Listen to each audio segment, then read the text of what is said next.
সেখানে আমার ওপর তৃণমূলপন্থী কিছু লোকেরা আমার ওপর মানে আমাকে মেরে ফেলার চেষ্টা করে এবং তার মর্মে আমি ভবানীপুর থানায় একটা কমপ্লেন করি এবং সেই কমপ্লেন আজকে প্রায় 10 দিন ধরে চললো, ভবানীপুর এখনও পর্যন্ত কাউকে অ্যারেস্ট করতে পারেনি। সুতরাং আপনারা সেখানে বুঝুন যে বাড়িতে হামলা হচ্ছে, কোর্ট চত্বরে হামলা হচ্ছে, রাস্তায় হামলা হচ্ছে, যেখানে মিডিয়ার যেখানে যাচ্ছে ইন্টারভিউ দিতে সেখানে হামলা হচ্ছে, মানে কোনো জায়গা আজকে সুরক্ষিত নই। আইনজীবীরা, ডাক্তাররা, সাংবাদিকরা কেউ সুরক্ষিত নয়। আপনারা এটা বুঝুন।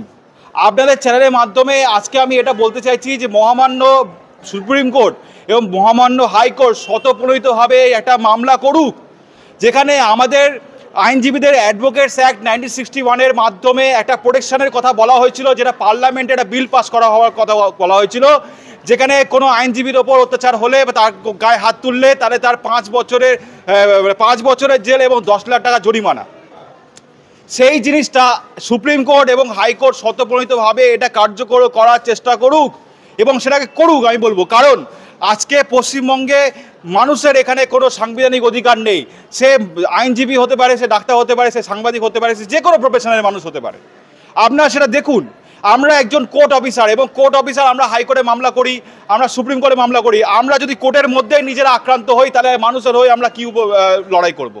আমরা নিজেদের জন্যই যদি হাইকোর্টে মামলা করতে হয় আমাদেরকে পুলিশ প্রোটেকশন চাওয়ার জন্য বা পুলিশ কোনো নিচ্ছে না, পুলিশ কোনো অ্যাকশন নিচ্ছে না বলে পুলিশ ইনঅ্যাকশন ফাইল করতে হয় আমাদেরকে, তাহলে আমরা সাধারণ মানুষের জন্য কখন লড়াই করব? আমরা নিজেদের মামলায় তো লড়াই করতে করতে আমার সারা জীবন চলে যাবে। আপনারা এটা বুঝুন। আমি আপনার চ্যানেলের মাধ্যমে এটা অ্যাপিল করছি সুপ্রিম কোর্ট এবং হাইকোর্টের কাছে যে আপনার স্বতঃপ্রণোদিতভাবে একটা মামলা করুন এবং আইনজীবীদের সুরক্ষাটাকে বলবৎ করুন। আজকে আইনজীবী, ডাক্তার, যে কোনো প্রফেশনের মানুষ আজকে এই বাংলা সুরক্ষিত নয়। এই বাংলায় ইমিডিয়েটলি রাষ্ট্রপতি শাসন জারি করা প্রয়োজন আছে। আর যদি না হয় তাহলে আমাদেরকে এই অ্যাডভোকেটস অ্যাক্ট 1961-এর মাধ্যমে আমাদেরকে সুরক্ষিত প্রমাণ করুন। এটা আমাদের কাছে আমার আবেদন, এছাড়া আমার কিছু বলার নেই। আর যদি আজকে কোর্ট অফিসারকে মানে ন্যূনতম সিকিউরিটি না দিতে পারে তাহলে আমি বলবো এই পশ্চিমবঙ্গে কোনো মানুষের কোনো সিকিউরিটি নেই, কারণ কোনো সিকিউরিটি নেই আর না কোনো থাকবে, টোটাল জিরো, কোনো সিকিউরিটি থাকবেও না। আর মানুষ মরবে, ওই আমরা দেখে একটা বলবো বাবা মানুষ মরে গেছে, ওই দেখতে হবে। সুতরাং আজকে কোর্টের মধ্যে যদি আইনজীবীদের সুরক্ষা না থাকে তাহলে রাস্তা বলে সাধারণ মানুষের কোনো সুরক্ষা নেই। এটা আপনার সত্যি কথা মেনে নিতে হবে। বিরোধী রাজনৈতিক দলগুলো এবং যারা সরকার বিরোধী কোনো অনুষ্ঠান বিক্ষোভ করেন তারা 144 ধারা দেখিয়ে এই রাজভবনের আশপাশে কিংবা বিভিন্ন রকমের হেনস্থা করা হয়, তাদের গ্রেপ্তার করা হয়।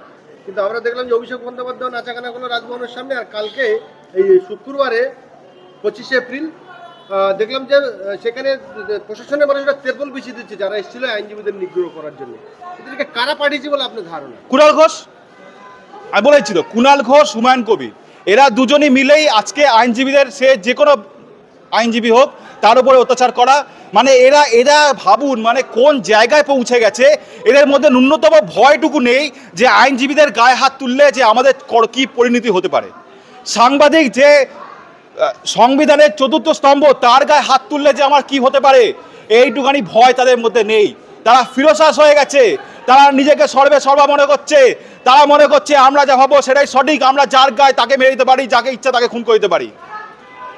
হাইকোর্ট, সুপ্রিম কোর্ট যদি স্বতঃপ্রণোদিত মামলা না করে আমাদের প্রোটেকশন দেয় তাহলে আগামী দিন আমরা কালা দিবস হিসাবে পালন করব এই কোর্ট চত্বরে। আইনজীবীদের নিগ্রহ, তাদের বাড়িতে ভাঙচুর করা, তাদের হামলা করা, তাদের গায়ে হাত তোলা, তাদের চেম্বার ভাঙচুর করা, তাদেরকে থ্রেট দেওয়া, তাকে প্রাণে মারার হুমকি দেওয়া, এইসব আমরা সহ্য করব না। দরকার পড়লে পশ্চিমবঙ্গের প্রত্যেকটা রাস্তায় আমরা নামবো, আমরা রাস্তায় পয়সান করব, চাক্কা জাম করে দেবো। আজকে তো লাভলো আইনজীবীরা, আপনি লাভ নেন না? আজকে আমার মামলা ছিল, কারণ আমাদের মনে করতে হবে যে আমরা আইনজীবী হওয়ার আগে একটা ওথ নিই যে নিজের আগে যারা নিপীড়িত, যারা নিগৃহীত তাদের জন্য আমরা দাঁড়াবো। যে জন্য আমি তাদের জন্য আজকে দাঁড়িয়েছিলাম। আজকে আমার হাতে কাগজটাও আছে, আপনারা দেখতে পাচ্ছেন ভালো করে। সেই কাগজ নিয়ে আমি দৌড়াদৌড়ি করছি। এই করতে ওই কখন মামলা ধরে নেবে তার নাই জানি না, কারণ প্রতিদিনই একটা করে ডিটারমিনেশন চেঞ্জ হয় আমাদের হাইকোর্টে, সবাই জানে এটা। কিন্তু আমি বলবো এই যে আইনজীবীদের ওপর, আমার ওপর যে অত্যাচার করা হয়েছে, বা সিনিয়র বিকাশ ভট্টাচার্য বা কল্যাণ ব্যানার্জি তারা নিজেদের মধ্যে যে মারপিট অশান্তি করেছে, যে যাই করুন না কেন, যদি আইনজীবীদের ওপর এই ধরনের কার্যকলাপ করা হয়, আমি কোনো রাজনৈতিক পার্টি, কারো ধর্ম, বর্ণ নির্বিশেষে আমি বলছি, আমি কিন্তু রাস্তায় নামবো। কলকাতা শহরে প্রত্যেকটা রাস্তা চাক্কা জাম করবো আমরা, পুরো কলকাতা শহর অচল করে দেবো, কারণ আর সহ্য করা যাচ্ছে না। 24 তারিখে এই কলকাতা হাইকোর্টে 24 তারিখে আমরা দেখলাম যে কল্যাণ বন্দ্যোপাধ্যায় আইনজীবী সেই জায়গায় উপস্থিত ছিল না, বিচারপতির অনুপস্থিতিতে বিচারপতির এজলাসেই বিচারপতির চেম্বারেই অন্য একজন জুনিয়র আইনজীবীকে মারধর করে রক্তাক্ত করে এবং মামলাও হয়। আমি সেটাই বলছি, কল্যাণ ব্যানার্জি হোক কিংবা বিকাশ ভট্টাচার্যের ওপরে এরকমভাবে যে অত্যাচার, বা আমাদের ওপর যে অত্যাচার অর্ক মুখার্জির ওপরে, বা বিগত দিনে কৌস্তব বাগচির ওপর অত্যাচার, বা আরো অর্ক মুখার্জি মেরেছে, সেটাই তো বলছি। মানে এই যে মারপিট বা যাই করুন না কেন, এই ধরনের জিনিস আমাদের কোর্ট চত্বরে বরদাস্ত করা হবে না। সে যে পার্টির সমর্থন করুক না কেন, এখানে এইসব হবে না। কোর্টে এখানে সাধারণ মানুষ আসে বিচার করতে। আজকে যদি আইনজীবীরা নিয়ে মধ্যে মারপিট করে, তারপর লোক ডেকে নিয়ে আসে, ক্যাডার ডেকে নিয়ে আসে, ক্যাডার এসে মারপিট করে, তাহলে সাধারণ মানুষ কোথায় যাবে? সাধারণ মানুষ কাছে যাবে বিচার চাইতে? আমরা তাদের হয়তো লড়াই করি, আজকে আমরা নিয়ে মধ্যে মারপিট করছি, তাহলে সাধারণ মানুষ কোথায় যাবে? এই জিনিস, এই যে এই ধরনের রাজনীতি আমদানি করা কুণাল ঘোষ এবং হুমায়ুন কবিরের উস্কানিমূলক মন্তব্য, এবং তাদের এই যে উস্কানিমূলক মন্তব্য এবং তাদের এই যে থ্রেট দেওয়া মিডিয়ার সামনে, এইসব আমরা বরদাস্ত করব না। আগামী দিন পুরো কলকাতা শহরে চাকা জাম করে দেবো এবং দেখবো মানুষ এখানে কী করে কাজ করে। যদি আমাদের সুরক্ষা না থাকে, কারোর সুরক্ষা নেই এই পশ্চিমবঙ্গে। ইমিডিয়েটলি আমাদের পশ্চিমবঙ্গের রাষ্ট্রপতি শাসন করতে হবে, নয় আমাদের সুরক্ষা দিক, নয় রাষ্ট্রপতি শাসন করো, যে কোনো একটা। মুর্শিদাবাদের মানুষও বলছে যে তারা কলকাতা পুলিশের ওপর, পশ্চিমবঙ্গের পুলিশের ওপর তাদের কোনো ভরসা নেই, তারা ইমিডিয়েটলি বলছে যে এখানে সেন্ট্রাল গভর্নমেন্ট ডিপ্লয় করুক। আজকে মুর্শিদাবাদ থেকে কাশ্মীর সমস্ত জায়গায় জঙ্গি হামলা চলছে। কেন হবে এটা? কেন হবে? সরকার কেন কোনো পদক্ষেপ নেবে না? ব্রিটিশ আমলেও এভাবে বিপক্ষ আইনজীবীকে এভাবে হেনস্থা করা হয়নি, যেটা বর্তমান মমতা ব্যানার্জি সরকারে হচ্ছে। কোর্টে বিচার হলে কেউ জিতবে, কেউ হারবে, এটাই স্বাভাবিক। অবশ্যই যার তথ্য স্ট্রং থাকবে, যার সত্য থাকবে, সেই জিতবে। তো আমি হেরে গেলে আমি গিয়ে সেই যে জিতবে তাকে উপরে হামলা করবো, এটা কোন ধরনের?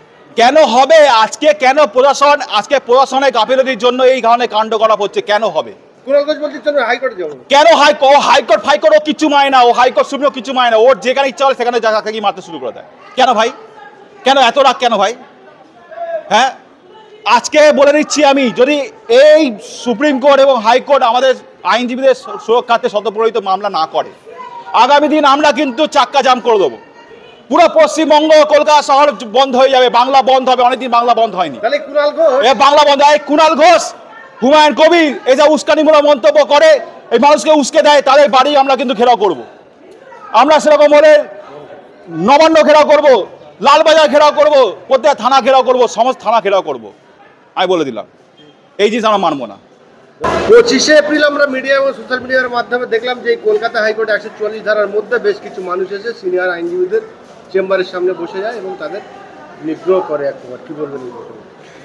দেখুন, আপনাদের চ্যানেলেই বিগত কিছুদিন আগে আমি 10 তারিখের একটা ঘটনার কথা বলেছিলাম, যেখানে আমার ওপর তৃণমূলপন্থী কিছু লোকেরা আমাকে মেরে ফেলার চেষ্টা করে, এবং তার মর্মে আমি ভবানীপুর থানায় একটা কমপ্লেন করি, এবং সেই কমপ্লেন আজকে প্রায় 10 দিন ধরে চললো। ভবানীপুর এখনও পর্যন্ত কাউকে অ্যারেস্ট করতে পারেনি। সুতরাং আপনারা সেখানে বুঝুন যে বাড়িতে হামলা হচ্ছে, কোর্ট চত্বরে হামলা হচ্ছে, রাস্তায় হামলা হচ্ছে, যেখানে মিডিয়ার যেখানে যাচ্ছে ইন্টারভিউ দিতে সেখানে হামলা হচ্ছে। মানে কোনো জায়গা আজকে সুরক্ষিত নয়।